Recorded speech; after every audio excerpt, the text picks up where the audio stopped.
প্রত্যাবর্তন করা আবার বহুদলীয় গণতন্ত্রের দিকে এবং বহু মত পথের রাজনীতির দিকে।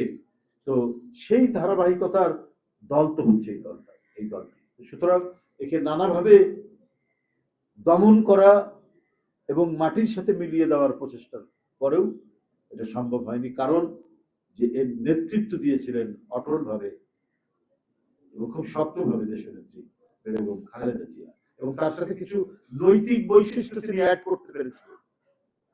সেটি হলো যে রাজনীতিবিদ মানেই বা রাজনীতি ওই লোকটি রাজনীতি করে মানেই হচ্ছে যে এই লোকের মানে এখন যেটা বলবে এই কথা এই বলার সাথে পরবর্তীতে তার বলার কোনো সম্পর্ক নেই। এটাই মানুষ প্রতিষ্ঠিত হয়েছে মানুষের কাছে, মানুষ এটাই ভাবে। কিন্তু এই প্রথম বেগম খালেদা জিয়া তিনি ওটাকে ভেঙে দিয়েছেন যে না, যে রাজনীতিবিদ মানে হচ্ছে সেই যে জনগণকে যেটি ওয়াদা করবে সেটি রক্ষা করবে।